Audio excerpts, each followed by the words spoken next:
Assalamualaikum warahmatullahi wabarakatuh. Sahabat muslim yang beriman, cerita Abu Nawas sudah tersebar ke seluruh penjuru dunia.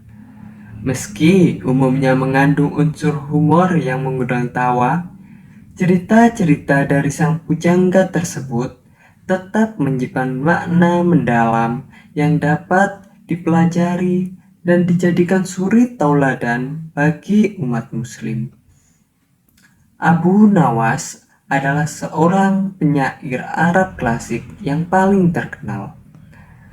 Pria bernama lengkap Abu Ali Al-Hasan bin Ali Al-Hakami dikenal sangat humoris, cerdik, pintar, dan sedikit agak nakal. Selama hidupnya, ia telah menciptakan banyak karya yang digolongkan dalam humor sufi.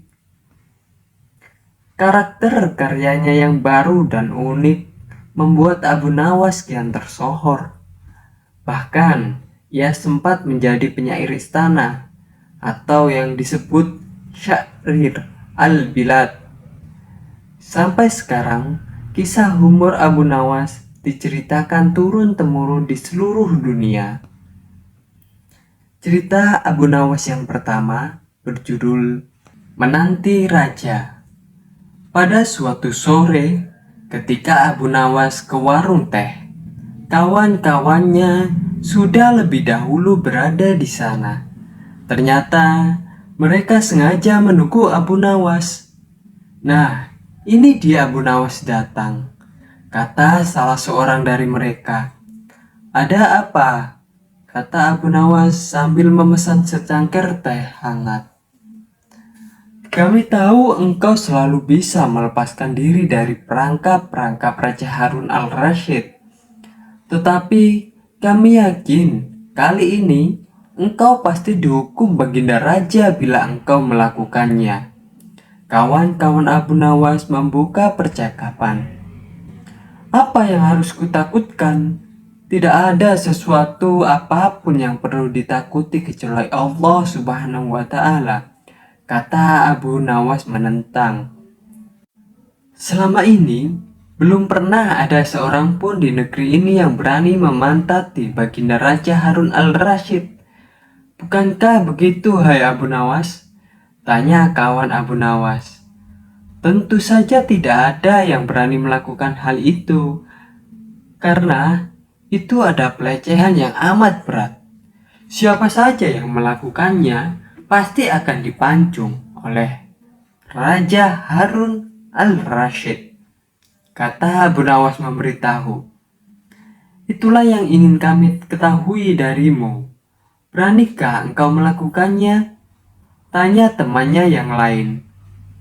Sudah kukatakan bahwa aku hanya takut kepada Allah Subhanahu wa Ta'ala. Sekarang, apa taruhannya bila aku bersedia melakukannya? Abu Nawas pun balik bertanya.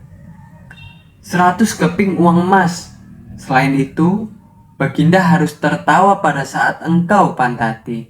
Tantang mereka. Bukan Abu Nawas namanya jika tidak bisa menyelesaikan suatu masalah. Ia menyanggupi tawaran yang amat berbahaya itu dan kembali pulang ke rumahnya. Kawan-kawan Abu Nawas merasa tidak yakin Abu Nawas sanggup untuk memantati Baginda dan membuat Baginda Raja tertawa pada saat itu. Karena tantangan ini sangat berat, maka kali ini Abu Nawas pun harus berhadapan dengan algojo pemenggal kepala. Minggu depannya, Baginda Raja Harun al-Rashid akan mengadakan jamuan kenegaraan.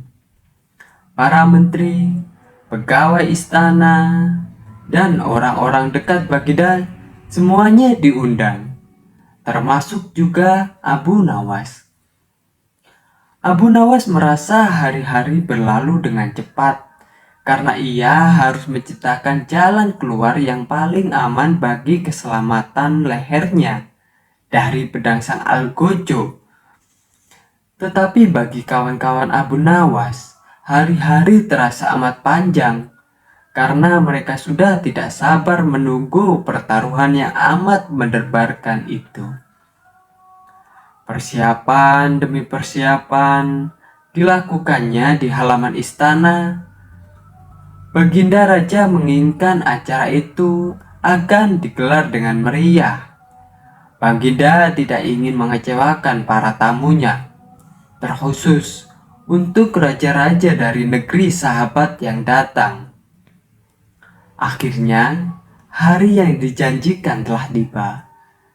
Semua tamu sudah datang, kecuali Abu Nawas.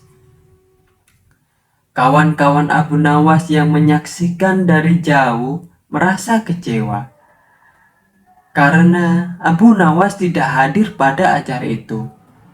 Namun ternyata mereka keliru. Abu Nawas bukan tidaknya datang, tetapi terlambat, sehingga Abu Nawas duduk di tempat yang paling belakang. Ceramah-ceramah yang mengesankan mulai disampingkan oleh para ahli pidato. Kemudian giliran Baginda Raja Harun al-Rasyid yang menyampaikan pidatonya. Setelah menyampaikan pidato tersebut, Baginda melihat Abu Nawas duduk sendirian di tempat yang tidak ada karpetnya. Karena merasa heran, Baginda pun bertanya pada Abu Nawas, "Mengapa engkau tidak duduk di atas karpet, wahai Abu Nawas?" "Paduka yang mulia, hamba haturkan terima kasih atas perhatian Baginda. Hamba sudah merasa bahagia duduk di sini," kata Abu Nawas. "Wahai Abu Nawas, majulah dan duduklah di atas karpet. Nanti pakaianmu kotor karena duduk di atas tanah," Baginda Raja menyarankan Abu Nawas. "Ampun tuanku yang mulia, sebenarnya hamba ini sudah duduk di atas karpet," jawab Abu Nawas dengan santai. Baginda bingung mendengar pengakuan Abu Nawas, karena Baginda melihat sendiri Abu Nawas duduk di atas lantai. "Karpet yang mana yang engkau maksud itu, wahai Abu Nawas?" tanya Baginda masih bingung. "Karpet hamba sendiri, tuanku yang mulia. Sekarang hamba selalu membawa karpet kemanapun hamba pergi," kata Abu Nawas seolah-olah menyimpan misteri. "Tetapi sejak tadi aku melihat engkau tidak memakai karpet yang engkau bawa," kata Baginda sembari bertanya-tanya di isi kepalanya. "Baiklah Baginda yang mulia, kalau memang ingin tahu, maka dengan senang hati hamba akan menunjukkan kepada Paduka yang mulia," kata Abu Nawas sambil beringsut-ingsut ke depan. Setelah cukup dekat dengan Baginda, Abu Nawas berdiri, kemudian menungging, menunjukkan potongan karpet yang ditempelkan di bagian pantatnya. Abu Nawas kini seolah-olah memantati Baginda Raja Harun al-Rasyid. Melihat ada sepotong karpet menempel di pantat Abu Nawas, Baginda Raja tak bisa membendung tawa, sehingga beliau terpingkal-pingkal diikuti oleh para tamu yang datang. Menyaksikan kejadian yang menggilangkan itu, kawan-kawan Abu Nawas merasa kagum. Mereka harus rela melepas 100 keping uang emas untuk Abu Nawas. Mencari neraka. Di setiap sudut rumah dia berhenti, celingak-celinguk, toleh kanan, toleh kiri, sambil tangannya yang membawa lampu minyak digoyang-goyangkannya. Setelah itu, dia kembali berjalan dengan lampu tetap di tangan. Tingkah Abu Nawas ini tentu saja menggegerkan penghuni Baghdad. Bagaimana mungkin orang secerdas Abu Nawas berjalan di siang hari ketika sinar matahari menyorot tajam sambil membawa lampu? "Abu Nawas mulai gila," kata seorang warga Baghdad. "Khalifah Harun al-Rasyid pasti malu punya staf ahli gila," celetuk yang lainnya. Tapi Abu Nawas tak peduli. Esok harinya lagi-lagi pujangga Baghdad itu keluar rumah, kali ini bahkan lebih pagi, sambil tetap membawa lampu minyak di tangan. Dia tak bersuara dan terus bekerja. Celingak, celinguk, toleh kanan, toleh kiri, sambil tangannya yang membawa lampu minyak digoyang-goyangkannya. Di hari kedua itu, beberapa orang masih menganggap Abu Nawas waras. Makanya mereka bertanya apa yang dicari Abu Nawas di siang hari dengan lampu di tangan. Abu Nawas pun menjawab dengan singkat, "Saya sedang mencari neraka," jawab Abu Nawas. "Ah, Abu Nawas mulai gila," pikir mereka. Maka ketika di hari ketiga, Abu Nawas tetap melakukan hal yang sama. Celingak, celinguk, toleh kanan, toleh kiri, di rumah orang, sambil tangannya yang membawa lampu minyak digoyang-goyangkan. Orang-orang mulai tak sabar dengan kelakuan dari Abu Nawas. Undang-undang Baghdad melarang orang gila berkeliaran. Sangat berbahaya. Seseorang bisa membunuh orang lain dengan berpura-pura gila, atau mengintip orang mandi dengan pura-pura gila. Karena itu, cerita selanjutnya mudah ditebak. Abu Nawas ditangkap, lalu diserahkan ke istana. Sejumlah musuh politik Harun al-Rashid malah bergembira ria. Kegilaan Abu Nawas bisa mereka goreng untuk menyudutkan wibawa khalifah. Benar saja, Khalifah Harun malu bukan main, lalu bertanya dengan nada keras, "Wahai Abu Nawas, apa yang kamu lakukan dengan lampu minyak itu di siang hari?" "Hamba mencari neraka, Paduka." Jelas Abu Nawas lancar dan tak ada tanda-tanda kegilaan di pikirannya. "Kamu gila, Abu Nawas." "Soheh, kamu gila." "Tidak, Paduka, mereka lah yang gila," tandas Abu Nawas. "Siapa mereka?" tanya Raja Harun al-Rashid. Abu Nawas selalu meminta orang-orang yang tadi menangkap dan menggiring dirinya menuju istana dikumpulkan di depan istana. Jumlah mereka ribuan. Ya, siapa orangnya yang tak menuduh Abu Nawas gila jika khalifah sendiri menduganya gila. Setelah mereka berkumpul dan berada di depan istana, Abu Nawas didampingi Khalifah Harun mendatangi mereka. "Wahai kalian yang mengaku waras," teriak Abu Nawas kepada orang-orang yang di depannya, "apakah kalian selama ini menganggap orang lain yang berbeda pikiran dan berbeda pilihan dengan kalian adalah munafik?" "Benar," sahut riuh para orang-orang di sekeliling dari Abu Nawas. "Apakah kalian juga menyatakan para munafik itu sesat?" "Betul, dasar sesat. Jika mereka munafik dan sesat, apa konsekuensinya?"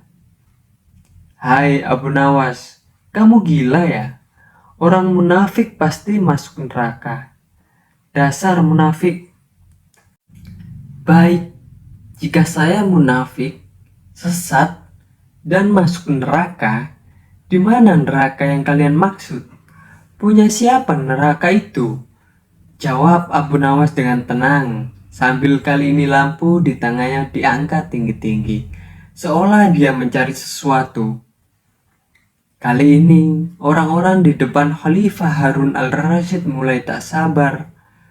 Mereka merasa diledek dengan mimik Abu Nawas dan lampu yang berada di tangannya. Hai Abu Nawas, tentu saja neraka ada di akhirat dan itu milik Allah. Kenapa kamu bertanya seperti itu?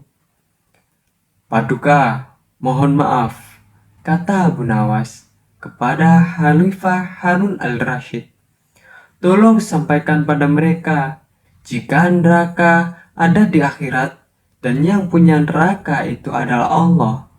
Kenapa mereka di dunia ini gemar menentukan orang lain masuk neraka? Apakah mereka asisten Allah yang tahu bocoran catatan Allah? Atau jangan-jangan merekalah yang sedang gila? Khalifah Harun al-Rashid tertawa kecil. Di matanya, Abu Nawas tetaplah lelaki jenaka. Dia lalu berkata sambil tertawa, Abu Nawas, besok siang lanjutkan mencari neraka itu. Jika sudah ketemu, jebloskan orang-orang ini ke dalamnya. Kemudian cerita yang kedua. Cerita yang ketiga, menjual matahari. Sejumlah penduduk Baghdad berkumpul di depan istana Khalifah Harun al-Rashid. Sebagian kasak-kusuk tak jelas. Sebagian lagi berteriak-teriak menuntut Abu Nawas untuk ditangkap. Mereka protes baliho raksasa milik Abu Nawas yang dipasang di depan rumahnya, bertuliskan dijual cepat, matahari Baghdad, siapa cepat dapat bonus anak onta. Penduduk yang kasak-kusuk di depan istana itu rata-rata panik jika matahari Baghdad jadi dijualnya. Bagaimana mungkin mereka bisa hidup berlama-lama di kolong langit Baghdad tanpa matahari? Jika pindah ke Zakho, mereka khawatir daerah di sana tertinggal. Infrastruktur di sana kurang canggih dibandingkan dalam Baghdad. Pindah ke Bakhtaran, enak, tak jauh dari Baghdad, tapi bahasa penduduk di sana sulit untuk dipelajari. Pokoknya, pindah dari luar Baghdad adalah problem. Bertahan di Baghdad tanpa matahari juga bukan perkara gampang. Abu Nawas, antum serius mau menjual matahari? Tanya Khalifah sambil mengamati massa yang terus membludak di depan istananya. Benar Baginda, supaya kita bisa ikut cara mereka menggunakan otak. Maksud antum? Tanya Khalifah Harun al-Rashid yang sangat kaget. Begini Baginda, apakah antum senang infrastruktur di Baghdad terbangun hebat di zaman Baginda? Baginda bangga bisa menjadi teladan buat rakyat, bahwa selama menjabat jadi khalifah, Baginda tidak korupsi. Baginda senang tidak mempertontonkan keserakahan dengan menguasai ratusan ribu hektar padang pasir, padahal Baginda bisa melakukannya dengan kekuasaan yang sekarang Baginda genggam. Abu Nawas coba ke inti masalah. Jika Baginda turun dan tanya massa yang sekarang berdemonstrasi itu, ketahuilah Baginda, bahwa mereka akan menjawab buat apa bangun infrastruktur. Infrastruktur tidak bisa dimakan. Jadi, jalan-jalan mulus yang Baginda bangun selama ini, puluhan bendungan yang Baginda bangkakan, lapangan terbang, rel kereta api, pasar-pasar di Kirkuch, itu semua percuma, tak bisa dimakan. Khalifah Harun al-Rashid pun terdiam. Baginda bangga tidak korupsi. Anak Baginda jual pisang goreng. Itu malah membuat mereka marah dan cemburu. Buat mereka, Baginda mestinya korupsi, agar mereka tak repot-repot lagi bikin isu tak masuk akal. Misalnya, Baginda keturunan Mongolia. Baginda memusuhi ulama. Baginda membiarkan partai Ba'ath yang sudah dilarang tumbuh lagi. Wah, pokoknya banyak Baginda. Lalu apa hubungannya dengan menjual matahari, wahai Abu Nawas? Dengan pelan-pelan Abu Nawas kemudian menjelaskan kepada Baginda Harun al-Rashid bahwa apa yang dia maksud adalah sebagai prestasi nasional tapi justru dianggap pemborosan dan membebani negara adalah karena mereka terbiasa melihat semua prestasi yang ada di ruang gelap. Di ruang gelap, gadis cantik tak terlihat. Sebatang emas bisa dianggap besi. Apalagi jika cara melihatnya sambil berkelantungan. Tapi, Kalaupun mata mereka tak melihat di ruang gelap, bukankah telinga mereka mendengar, hati mereka terbuka? Bagaimana mungkin mereka menuduhku memusuhi ulama, padahal wakilku sekarang adalah ulama besar? Jikapun mereka tak suka aku, bukankah kepada mereka sekarang aku sodorkan ulama yang dulu mereka klaim mereka bela? Mengapa sekarang mereka tinggalkan? Baginda, itulah enaknya melihat dunia di ruang gelap sambil berbalik. Kita bisa menikmati apa yang mereka nikmati selama ini. Baginda tidak capek berpikir rasional. Khalifah pun terdiam. Percayalah Baginda, hanya dengan melihat segala sesuatu di kegelapan, Baginda akan paham mengapa selama ini mereka melihat infrastruktur megah, pemerataan pembangunan di daerah tertinggal, semuanya sama sekali tak berguna, karena tak bisa dimakan. Mohon jangan katakan infrastruktur memang tak bisa dimakan, tapi dengan infrastruktur, kita semakin mudah cari makan. Itu cara pikir rasional dan normal Paduka. Masa di luar istana makin membludak, tapi Khalifah Harun al-Rashid kali ini diam saja. Dia memberi isyarat membenarkan Abu Nawas. Jadi, boleh saya jual matahari? Besok Baghdad gelap, banyak rakyat bergelantungan, aspal di jalan terlihat ketan. Cerita keempat, jalan ke neraka. Suatu ketika, Abu Nawas ditanya seseorang, "Kapan kamu mati, wahai Abu Nawas?" Maaf, barangkali Tuan bisa memberikan penjelasan sedikit terkait dengan pertanyaan Tuan tadi. Pintu Abu Nawas yang ternyata juga bisa menampilkan mimik serius. Begini, kalau kamu mati, saya mau nitip surat buat mendiang ayah saya yang telah mati beberapa tahun yang lalu, sambungnya. Terima kasih sebelumnya atas kepercayaan Tuan, jawab Abu Nawas. Tapi maaf sekali, dengan sangat terpaksa, keinginan Tuan tidak bisa kupenuhi. Kenapa? Tanya Tuan kepada Abu Nawas. Lalu Abu Nawas menjawab, sebab aku tak tahu jalan ke neraka jahanam. Mendadak, wajah orang itu mereka padam, dan sambil merunduk ia pun segera pergi. Pertanyaan yang menyelkit dari Tuan kepada Abu Nawas dijawab lebih nyelkit juga oleh Abu Nawas. Itulah pintarnya Abu Nawas, dalam kondisi yang seperti itu pun bisa membalasnya dengan cerdas dan penuh makna. Itu tadi adalah suatu cerita dari Abu Nawas. Semoga bisa menjadi pedoman bagi hidup kita agar lebih baik. Wassalamualaikum warahmatullahi wabarakatuh.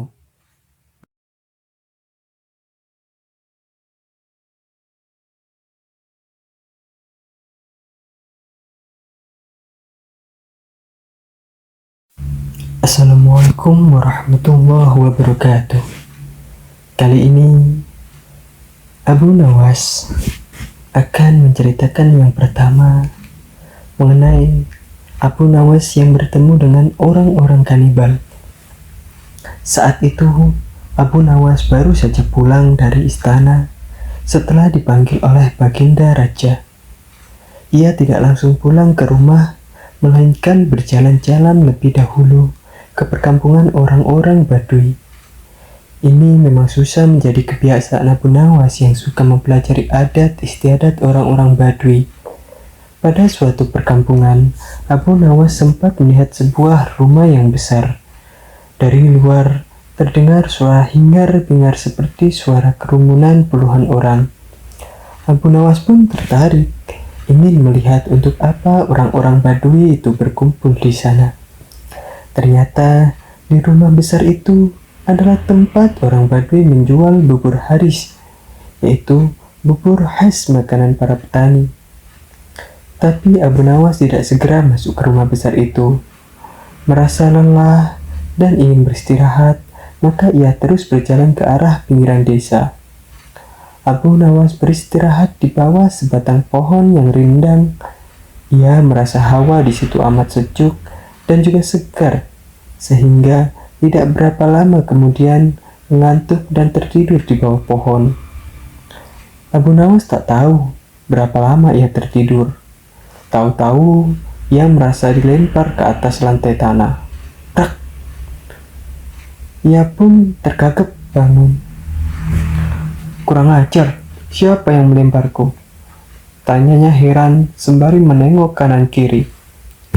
Ternyata ia berada di sebuah ruangan dengan jeruji besi, seperti penjara. Jeruji besi itu sangat kuat dan kokoh. Hai, keluarkan aku. Kenapa aku dipenjara di sini? Tegur Abu Nawas. Tidak berapa lama kemudian, muncul seorang badui bertubuh besar. Abu Nawas memperhatikan dengan seksama. Ia ingat, orang inilah yang menjual bubur Haris di rumah besar di tengah desa. Jangan teriak-teriak, cepat makan ini, kata orang sembari menyodorkan piring ke lubang ruangan. Abu Nawas tidak segera makan. Mengapa aku dipenjara? Tanyanya. Kau akan kami sembelih dan akan kami jadikan campuran bubur Haris. Hah? Jadi engkau jual itu bubur manusia? Tepat, itulah makanan favorit kesukaan kami. Kami? Jadi kalian sekampung suka makan daging manusia? Terkagetnya Abu Nawas. Iya, termasuk dagingmu. Sebab besok pagi kau akan kami sembelih. Sejak kapan kalian makan daging manusia? Tanya Abu Nawas. Oh, sejak lama. Setidaknya sebulan sekali kami makan daging manusia. Dari mana saja kalian dapatkan daging manusia? Tanya Abu Nawas. Kami tidak mencari kemana-mana.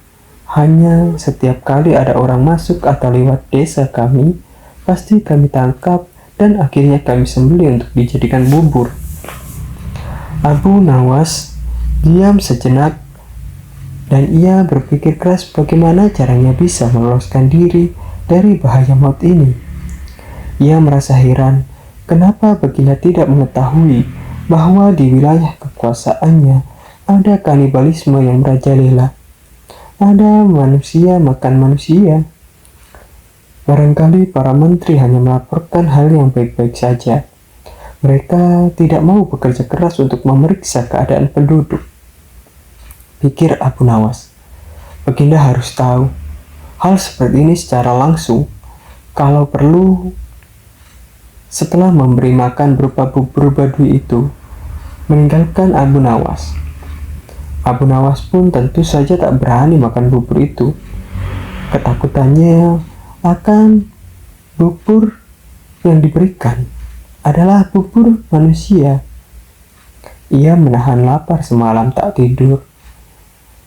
Tubuhnya yang kurus makin nampak kurus. Esok harinya, badui itu datang lagi. Bersiaplah, sebentar lagi kau akan mati. Abu Nawas pun berkata, tubuhku ini kurus. Kalaupun kau sembelih aku, tidak akan memperoleh daging yang banyak. Kalau kau setuju, nanti sore akan kubawakan temanku yang bertubuh gemuk. Dagingnya bisa kalian makan selama 5 hari. Benarkah? Jawab orang Badui. Aku tidak pernah bohong, tegas Abu Nawas. Orang Badui itu diam sejenak. Ia menatap tajam ke arah Abu Nawas. Entah kenapa akhirnya orang Badui itu mempercayai dan melepaskan Abu Nawas. Abu Nawas langsung pergi ke istana sembari berlari kencang.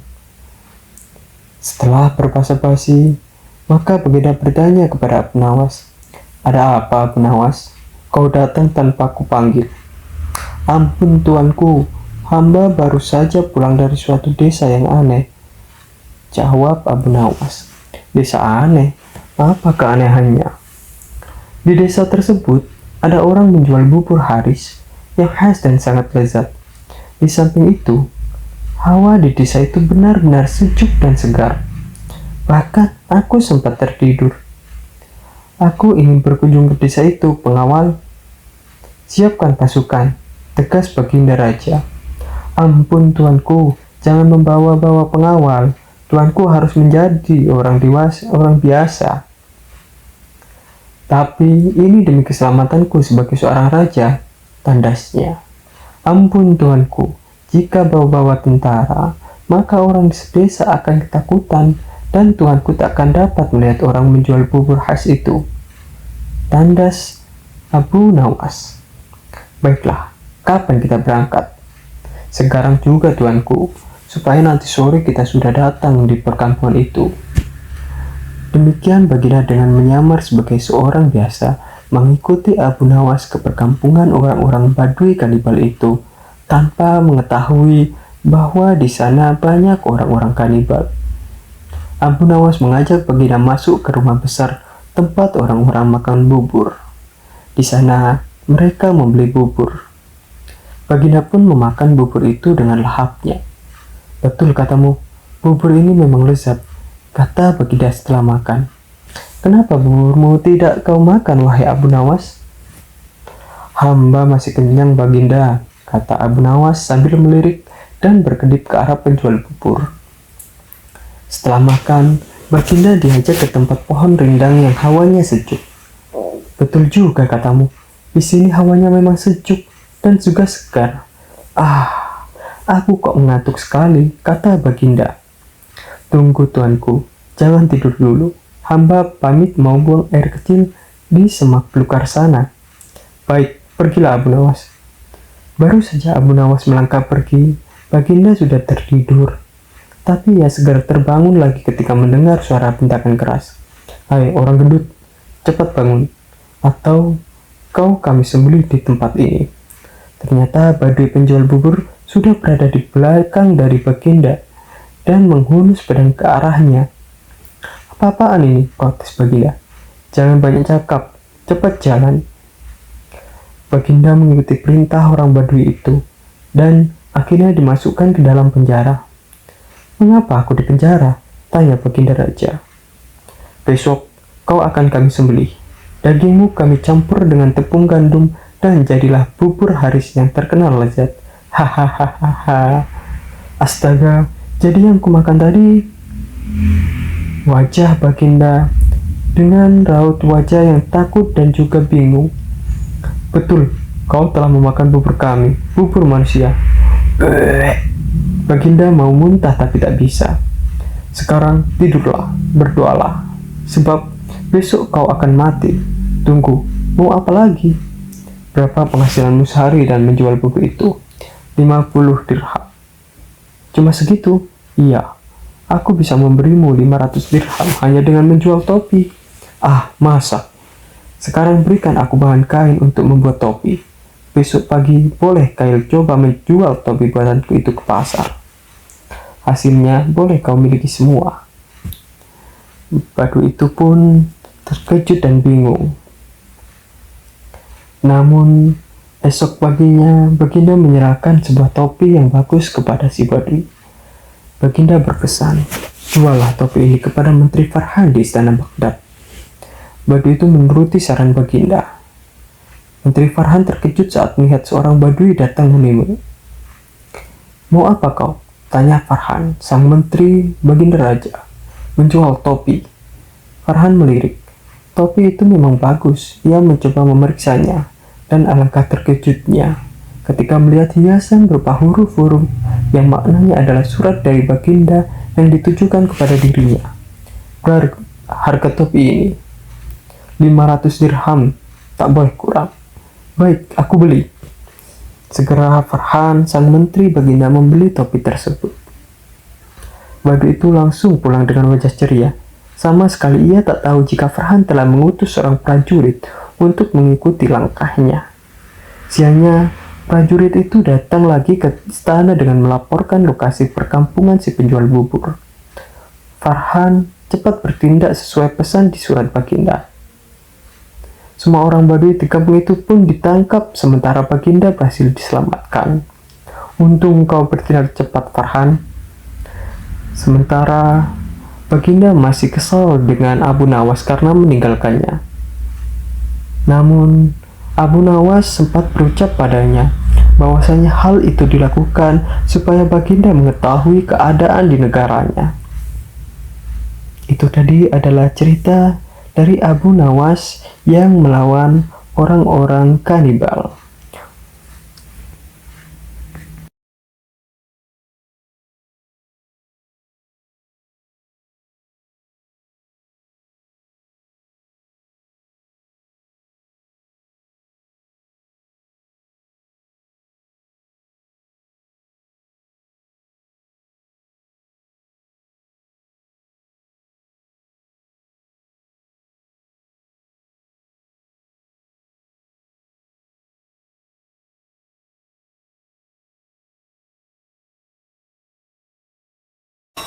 Assalamualaikum warahmatullahi wabarakatuh. Sahabat muslim yang dirahmati Allah, kali ini kisah Abu Nawas akan dibawakan dengan judul Menipu Tuhan. Abu Nawas sebenarnya adalah seorang ulama yang sangat alim. Tak begitu mengherankan jika Abu Nawas mempunyai murid yang tidak sedikit. Di antara sekian banyak muridnya, ada satu orang yang hampir selalu menanyakan mengapa Abu Nawas mengatakan begini dan begitu. Suatu ketika, ada 3 orang tamu bertanya kepada Abu Nawas dengan pertanyaan yang sama. Orang pertama mulai bertanya, "Wahai Abu Nawas, manakah yang lebih utama? Orang yang mengerjakan dosa-dosa besar atau orang yang mengerjakan dosa-dosa kecil?" Abu Nawas pun menjawabnya dengan lantang, "Orang yang mengerjakan dosa-dosa kecil." "Mengapa, wahai Abu Nawas?" "Sebab lebih mudah diampuni oleh Tuhan," kata Abu Nawas. Orang pertama pun puas mendengarnya, karena ya memang yakin begitu adanya. Orang kedua kembali bertanya dengan pertanyaan yang sama. "Manakah yang lebih utama, wahai Abu Nawas? Orang yang mengerjakan dosa-dosa besar atau orang yang mengerjakan dosa-dosa kecil?" Abu Nawas pun kembali menjawabnya, "Orang yang tidak mengerjakan keduanya." "Mengapa?"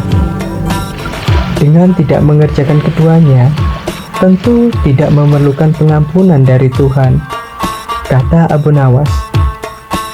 Orang kedua pun langsung bisa mencerna jawaban Abu Nawas.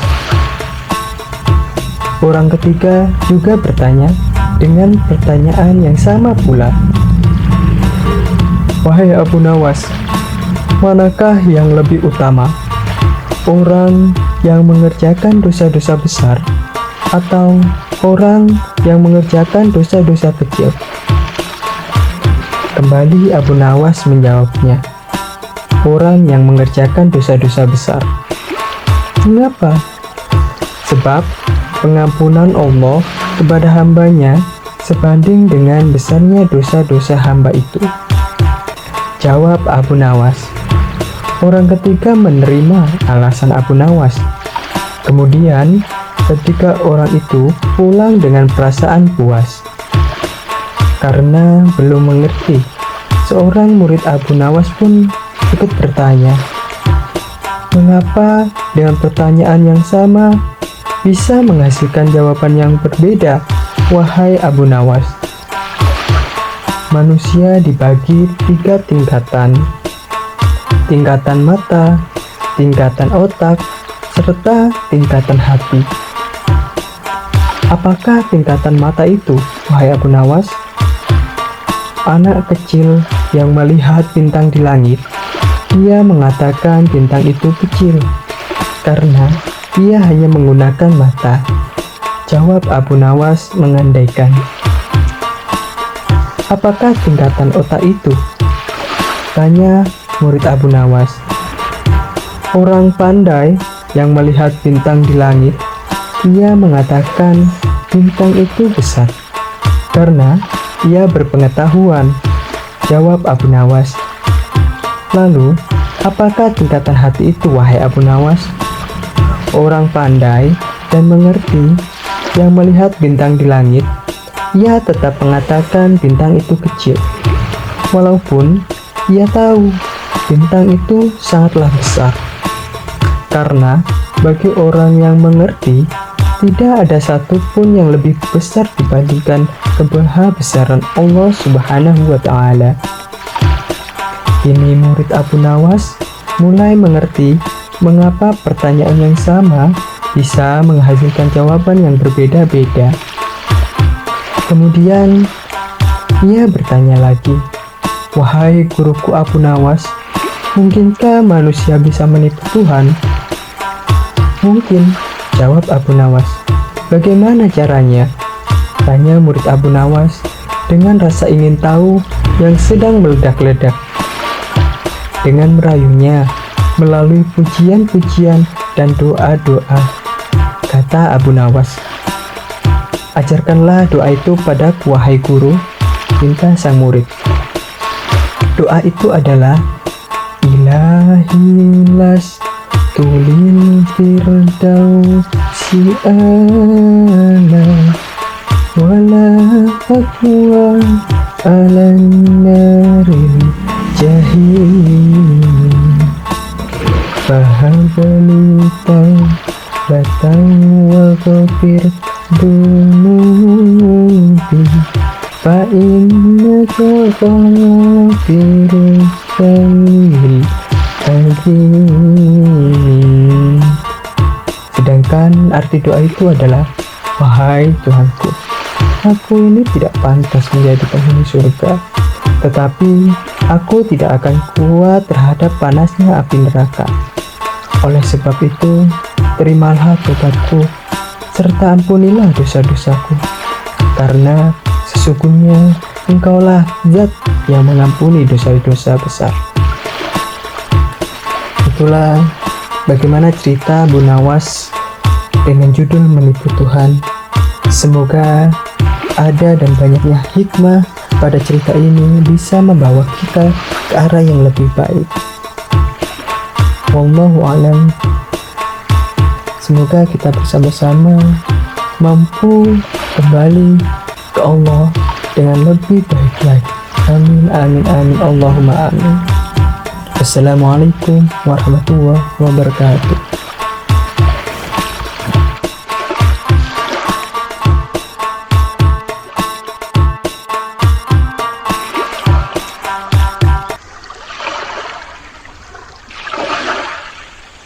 Warahmatullahi wabarakatuh. Kali ini dalam Abu Nawas Inspiratif kita akan membawakan cerita dengan judul Manusia Bertelur. Dengan Abu Nawas masih menjadi sosok utama dalam cerita ini. Sudah bertahun-tahun Baginda Raja Harun al-Rasyid ingin mengalahkan Abu Nawas. Namun perangkap-perangkap yang selama ini dibuatnya semua bisa diatasi dengan cara-cara yang cemerlang oleh Abu Nawas. Baginda Raja tidak putus asa. Masih ada puluhan, bahkan ratusan jaring muslihat untuk menjerat Abu Nawas. Hal ini bukan karena sang Raja Harun al-Rasyid membencinya, namun beliau hanya bertanya-tanya seberapa jauh Abu Nawas bisa mencari celah-celah yang cerdik. Baginda Raja beserta para menteri sering mengunjungi tempat pemandian air hangat yang hanya dikunjungi para pangeran, bangsawan, dan orang-orang yang terkenal. Suatu sore yang cerah, ketika Baginda Raja beserta para menterinya berendam di kolam, beliau berkata kepada para menteri, "Aku punya akal untuk menjebak Abu Nawas." "Apakah itu, wahai paduka yang mulia?" tanya sang menteri. "Kalian tak usah tahu dulu.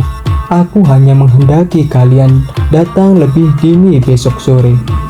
Jangan lupa, datanglah besok sebelum Abu Nawas datang, karena aku akan mengundangnya untuk mandi bersama-sama kita," kata Baginda Raja memberi pengarahan.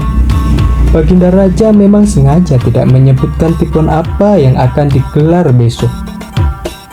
Abu Nawas diundang untuk mandi bersama Baginda Raja dan para menteri di pemandian air hangat yang terkenal itu. Seperti yang telah direncanakan, Baginda Raja dan para menteri sudah datang lebih dahulu. Baginda membawa 19 butir telur ayam. 18 butir dibagikan kepada para menterinya, serta 1 butir untuk dirinya sendiri. Kemudian Baginda memberi pengarahan singkat tentang apa yang telah direncanakan untuk menjebak Abu Nawas, serta bagaimana peran menteri-menterinya nanti.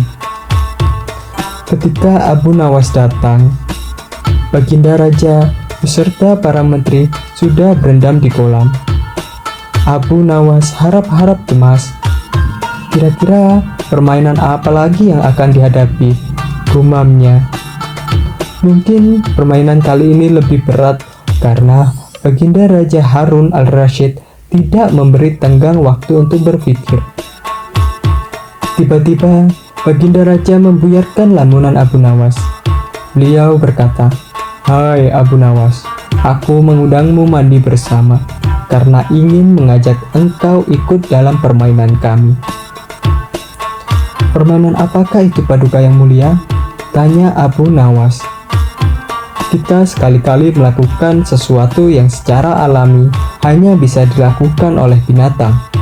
Sebagai manusia, kita mesti bisa dengan cara kita masing-masing," kata Baginda sambil tersenyum. "Hamba belum mengerti, Baginda yang mulia," kata Abu Nawas agak ketakutan. "Masing-masing dari kita harus bisa bertelur seperti ayam. Dan barang siapa yang tidak bisa bertelur, maka ia harus dihukum," kata Baginda dengan tegas. Abu Nawas tidak berkata apa-apa. Wajahnya nampak murung, serta kebingungan. Ia semakin yakin dirinya tak akan bisa lolos dari lubang jebakan Baginda dengan mudah. Melihat wajah Abu Nawas murung, wajah Baginda Raja semakin berseri-seri. "Nah, sekarang apalagi yang kita tunggu? Kita menyelam, lalu naik ke atas sambil menunjukkan telur kita masing-masing," perintah Baginda Raja.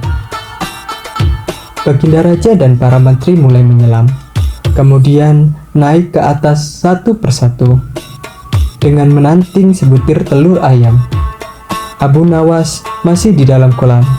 Ia tentu saja tidak sempat mempersiapkan telur karena ia memang tidak tahu kalau ia harus bertelur seperti ayam. Kini Abu Nawas tahu kalau Baginda Raja dan para menteri telah mempersiapkan telur masing-masing satu butir. Karena belum ada seorang manusia pun yang bisa bertelur dan tidak akan pernah ada yang bisa. Karena dadanya mulai terasa sesak, Abu Nawas cepat-cepat muncul ke permukaan, kemudian naik ke atas. Baginda Raja langsung mendekati Abu Nawas. Abu Nawas nampak tenang, bahkan ia berlaku aneh. Tiba-tiba saja ia mengeluarkan suara seperti ayam jantan berkokok. Keras sekali, sehingga Baginda dan para menterinya merasa heran. "Ampun tuanku yang mulia, hamba tidak bisa bertelur seperti Baginda dan para menteri," kata Abu Nawas sambil membungkuk hormat. "Kalau begitu, engkau harus dihukum," kata Baginda bangga. "Tunggu dulu, wahai tuanku yang mulia," kata Abu Nawas memohon. "Apalagi, hai Abu Nawas," kata Baginda tidak sabar. "Paduka yang mulia, sebelumnya izinkan hamba membela diri.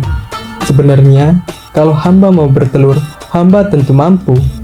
Tetapi, hamba merasa menjadi ayam jantan, maka hamba tidak bertelur. Hanya ayam betina saja yang bisa bertelur." "Kukuruyu," kata Abu Nawas dengan membusungkan dadanya. Baginda Raja tidak bisa berkata apa-apa.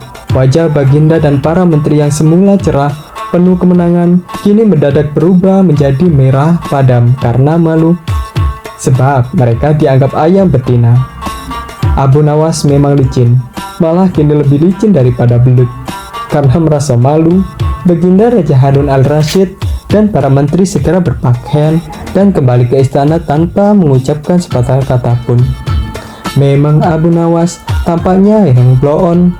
Sebenarnya diakui oleh para ilmuwan sebagai ahli mantik atau ilmu logika. Gampang saja baginya untuk membolak-balikkan dan mempermainkan kata-kata guna menjatuhkan mental lawan-lawannya. Itu tadi adalah cerita tentang Abu Nawas yang mengalahkan Raja Harun al-Rasyid dalam permainan logika yang berjudul Manusia Bertelur.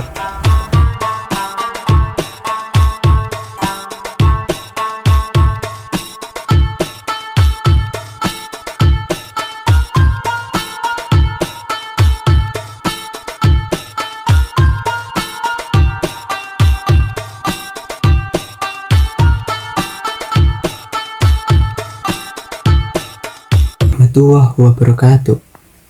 Para pencinta Abu Nawas, kali ini kita akan membawakan suatu kisah dari Abu Nawas yang berjudul Membuktikan Ayam Bisa Menulis untuk Sang Raja. Pada suatu hari, Raja Harun al-Rasyid merasa sangat bosan. Ia ingin mencari sesuatu hiburan, tapi bukan hanya sekedar hiburan biasa. Ia ingin sesuatu yang sangat luar biasa, yang bisa membuatnya tertawa, bahkan terkejut sekaligus. Maka ia pun memanggil para penasihat kerajaan, seraya berkata, "Wahai para penasihat, aku ingin melihat sesuatu yang belum pernah ada. Sesuatu yang tidak masuk akal, tapi nyata. Siapa yang bisa melakukannya, akan ku beri imbalan, hadiah emas 1 peti." Penasihat kerajaan pun bingung. Mereka memutar otak, tapi tak satu pun bisa memikirkan ide yang cocok untuk memuaskan sang raja. Akhirnya, salah satu dari mereka pun memberi saran kepada sang raja. "Wahai Paduka Raja, bagaimana kalau Paduka memanggil Abu Nawas? Ia selalu punya akal aneh dan tak masuk di akal." Raja tersenyum sembari berkata, "Baik, suruh Abu Nawas menghadapku sekarang juga." Beberapa saat kemudian, Abu Nawas pun datang dengan wajah santai seperti biasanya.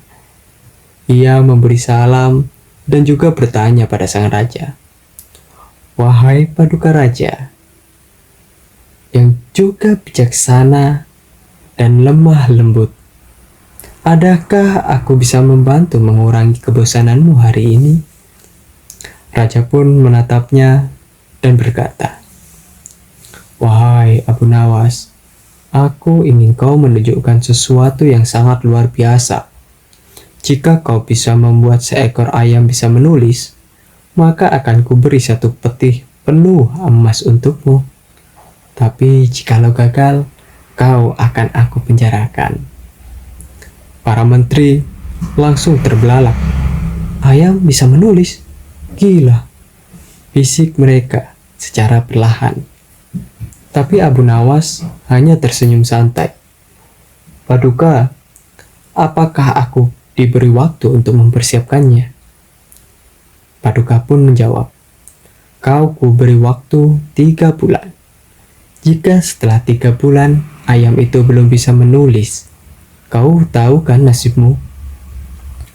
Abu Nawas mengangguk tenang, seraya berkata, "Baik Paduka Raja, tapi mohon siapkan pula pena dan tinta yang sesuai dengan cakar ayam." Rencana gila Abu Nawas. Hari demi hari berlalu. Penduduk kota pun heboh. Abu Nawas mau ngajarin ayam nulis? Wah, ini pasti gila.